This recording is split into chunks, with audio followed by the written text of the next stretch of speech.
dubartii jechuudha. Toomaan dhiira. Toomaan abbaa warraa. Mooyyeen haadha warraa. Manni gijee ijaaramu.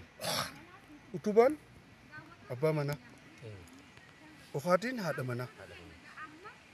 Kana jechuudha. Kan mooyyee fi kutumaa sunis wal hormaata mul'iste. Wal hormaata mul'iste. Wal hormaata waan mul'isu. Kanaaf durattumaa manguddoon laaltee durirraa kaa'ee wanni godhameef dhala ilma namaa tan. Amma waa hundinuu qindiidhaan deemti. Qindiin deemti. Ijjinis lama. Funyaan uraan kunis lama. Gurran lama. Mataan tokko jechuudha. Waa meeqa afaan qaba. Afaan kana keessa arrabni tokko jira. Hidhi qaba, ilkee qaba, aawoo qaba, mal'aa jira. Hidhi gubbaa ganaa jira jechuudha. Waa sadii. Arrabaa fi hidhiinii fi hidhiin lamaan wajjin shariika. Wajjin waa baasan. Yoo hidhiin takka hin jiraan dubbachuun ni dhibti. Hidhiin gubbaa hin jiraanne ni irrata. Harki qubni kun yoo kanarraa irrate qubni kanarraa hawaa jalagu guddaan amma qubni kana jecha. Kun irrannaan waa qabeen jabeessu la kanatti. Maal mul'isamee qubni sun? Kuni amma guutummaa guutuudha jechuudha. Amma guun akkanas qabe akkanatti qaba. Yoo kun bira hin jiraanne wanni hin qabamtu jechuudha. Qabuu hin danda'u. Hin danda'u. Kun amma kun waan kana waan biraata qabu hin qabu. Amma yoo kun hin jiraanne ma kunis yoo hin jiraanne adda dureen kana jechuudha isa kana ka'a jechuudha. Quma budduu kanaa jechuudha. Kanaafi. Kun amma dura deemaa dhaban. Kun ilaala yaani amma kun qofti waan jabeessu. Kun amma yoo kun hin jiraanne amma kanatti. Ayya. Kan biraamee waan uumama rabbii keessatti jechuudha. Waan dhalaa fi dhiira agarsiisumii waan biraa maaltu jira amma kan mooyyee kun tokko kan mooyyee fi kutumaa naaf kaastanitti jirtu kan biraa maaltu jira mee uumama keessatti? Dhiira jechuun waa lama qaba dhiira. Waa sadi qaba. Amma gaa dhalaan gisee dhalatu. Amma isiin mataan sii rifeensa dhalaa ta'uudhaaf rifeensi isiin ni biqilfatti. Ni dhawatti jechuudha. Ni dhawatti. Lakki kan uumama wanti dhiirri qabu tokko ni jira. Wanti dhalaan qabdu ni jirti. Waan akkasii kana mee uumama biroo keessatti kan mooyyee kun amma isa mul'isaa jenneetii jirra.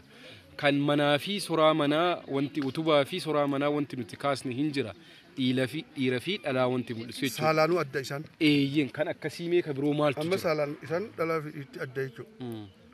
Amma gisee dhalatu. Saala amma isaan harmaa jira. Harmaa kana. Dhiirtiin inni qabdi jechuudha. Kan dhiiraan guddatu.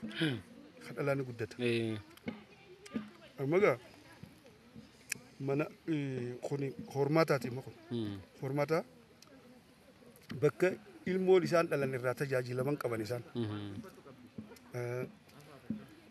Dhalaan amma gadaamee isaa dhalaatii fi kan dhiiraa adda. Ilmoo baadhata.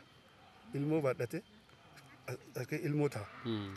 Ilmoo san ni dhalanii jechuun dhiirtiin dhaltu. Amma adda wanni isaan godhu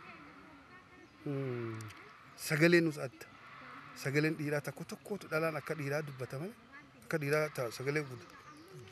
Dhalaan sagaleen isaanii intalaa iyyee fi gurbaa iyyee addaan beekan. Sagalee ta'ee deemisi deemanillee dhiiraa fi dhalaan adda. Dhalaan as jee hojjetu suutiin naaftisii nagaan deemti. Dhiirtii diggichaa deemaa jechuudha. Kanarratti hojiin isaan dalagan barnootaa fi dhiirtii amma dhalaan alan bulu kophaa alan bulu wanni adda ta'an kophaa alan bulu dhiirti ni bulti. Shariikaa wajjin malee hin bulatu jechuudha dhalaan. Intala gurboonni jiru hojii addaan qaban jecha isaan. Hojii isaan dhalaa fi dhiirti addaan qaban. Hasilaa dalaganii dhiirtiinis bartee waan sun gootu uumamumarrattuu isaan rabbiin qanan dhiira tana kalaqee dhiira tana qananiisuuf qananiisaniif isaan rabbiin kalaqe.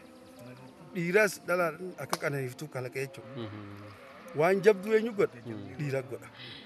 Waan jabduu dhiiraatu seenaaf. Dhalaan ni kabajamti. Amma dhalaan ni kabajamti. Kabajaan sii maal? Dhaltee ji'a 2-3 teesse. Inni dhiiraa kun deemee alaa waatti galchee godhaa jechuudha. Amma sammuun yoo sammuu ayilitti dhalaan danda'an abbaan fedha. Dhalaa hin dandeessu. Haaqillummaa qaban isaan waa wal bira dabarsu. Dhiirtii waan dhiirtitti lallabdu isiin suutatti waan gootu gootii jechuudha. Wanni dhalaanii fi dhiirtitti adda ta'e amma saala tana dhiirtii qaama horsiisaa kana keessa cidhaanii jira, lamaa jira. Ammas gaamanii caanii kunis takkaa jira, qindi 3 tahaa jira. Isaan sun hin qaban. Isaan mana hormaataa qaban. Namni isaan gisee deemu dalagaadhaaf amrii mana keessaa hunda qaceelchi waan isaan tahaa jechuudha. Intala dhalatee guyye inni ililchan. Gurbaa dhalatee guyyaa inni ililchan. Garaagarummaa godhanii jiran jechuudha. Maaliifi? Wanni sun godheef gurbaan kun ogguu dhalate warri dhiira 9 karra cufaan jarjaruu warri dubra 9 tumaa daakiin jarjaruu ja'an.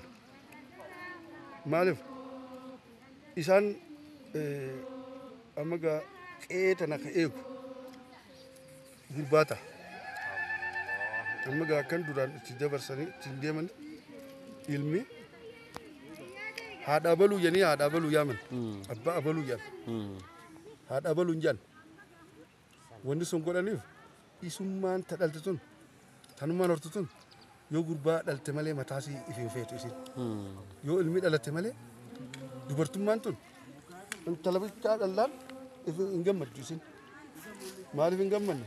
Gurbaa hin dhallee akka sanyiin irraa haftu namni gartee asarri irraa hafu jechuun tun gurbaa dhaluu baattu tabiraatu barbaadee fuudha jechuudha. Gurbaa barbaaduuf ilma barbaaduuf isiin tun